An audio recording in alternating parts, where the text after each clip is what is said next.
There was a lady up here a few months ago who mentioned that it's a lot scarier from up here than it is from back there, and she's right. One of the things I hope we remember during our silent prayer are prayers for the church in Charleston that had such a tragedy just recently. And before I get going, I was going to mention something about last year's Father's Day sermon, which was delivered by Paul Kerf. If you remember, Paul said something about men being boys and big bodies. And every now and then we do something that proves that point. Well, what he forgot to mention was the look we get when we do that. And you guys all know what I'm talking about. I chose as a topic a substitute father. And I have to get going with this because Debbie told me I had to have it over within an hour and 10 minutes, so I'll hurry. If you remember, Tom Brokaw wrote a book called The Greatest Generation. My father was a member of that generation, and I am not going to be praising my father. I'm going to be praising his younger brother, my Uncle Marvin. My dad was the oldest of four brothers. All four served in World War II. My father, not for very long, he got a medical discharge, but the next three brothers all saw action. We believe that the next one, Carl, was in the Pacific and in the Battle of Midway. We're not sure of that, but evidence that we have points in that direction. My Uncle Marvin, who I am going to be talking about mostly this morning, I'm going to introduce you to my Uncle Marvin. He was in the Army Air Force. His first job during World War II, if you remember, we were making bombers in Willow Run, and we were training pilots down south someplace, and they got together in California, and the bombers were not in the greatest of shape at first, and the pilots were pretty green, and they did their practicing in California, and a lot of them crashed and died there. My Uncle Marvin was on the crash team. If they came down, he was one of the first guys that had to go in and save as many as possible. And once in a great while, he'd mention those, and the stories were pretty gruesome. After that, he went to northern Africa, drove bombs, and chased Rommel all over the place, and then went on up into Europe, so he saw lots of action. The youngest brother, Lester, was a medic in World War II, and he was a medic behind the lines. He wasn't up there dragging guys back.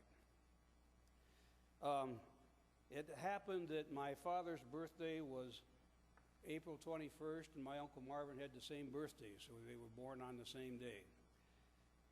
When I was 6 years old, my mother and father divorced. I was going to use as a text this morning the place in the Bible about where look after your brother's widow, but that didn't quite fit. And the Bible doesn't say an awful lot about divorce, except it doesn't seem to encourage it. My Uncle Marvin, to give you a physical description, he was about up to here on me, cue ball bald, had a Jimmy Durante nose, and he had a smile that would light up the room. He worked in a paper mill, and he also farmed on the side. He had 2 boys and 4 girls, and so he had to work hard to make ends meet.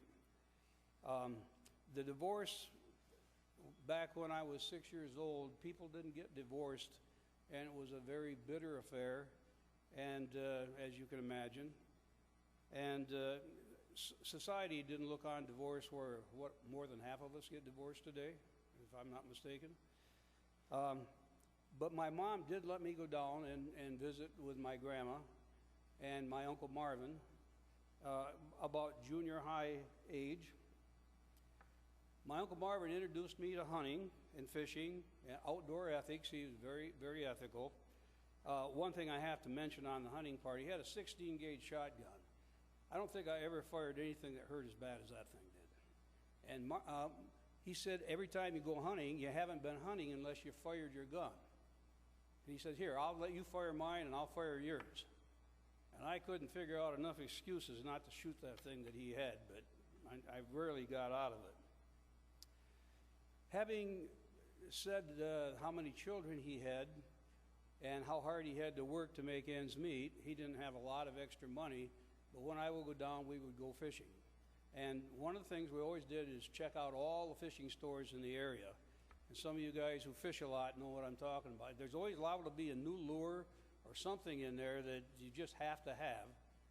And I understand those things catch more fishermen than fish, but anyhow, I was looking at a creel in one of the fishing stores, and I didn't have enough money with me to get the creel, and I said, someday I'm going to get one of these things. And my Uncle Marvin didn't come out to the car the same time I did, and would you believe when he came out he had that creel?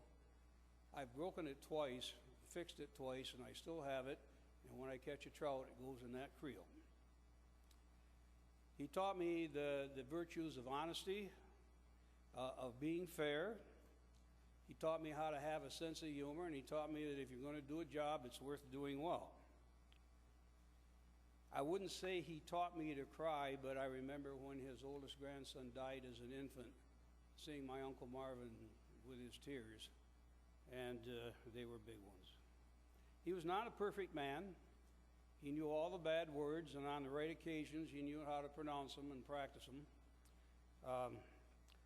Except for that particular virtue, or I guess it's not a virtue, I copied as many of the things from my Uncle Marvin as I could possibly copy. I taught school for 34 years, and I tried to use his principles with the way I dealt with youngsters in school, and also as a father. In later years, Uncle Marvin didn't enjoy the best of health. He had many surgeries, including 3 hip replacements, but after 2 hip replacements, I still had him out in the middle of the Muskegon River fishing trout. The last summer that he was alive, his son-in-law took him up to the Pine River in a wheelchair, and he caught his last trout. I had to help him a little bit with that, but he caught his last trout this summer before he passed away. I lost him about 8 years ago, and I think one of the hardest things I ever had to do, other than right here, right now, was to have to do his eulogy. And I always said, I think I ended the eulogy by saying, when I grow up, I think I'd like to be a cowboy and be just like my Uncle Marvin. I would say to you that we never know when some young person is looking up to us, looking at us, seeing what we do, how we handle things. But it might not be a bad idea to look around and see if there's some youngster we can reach a hand out to.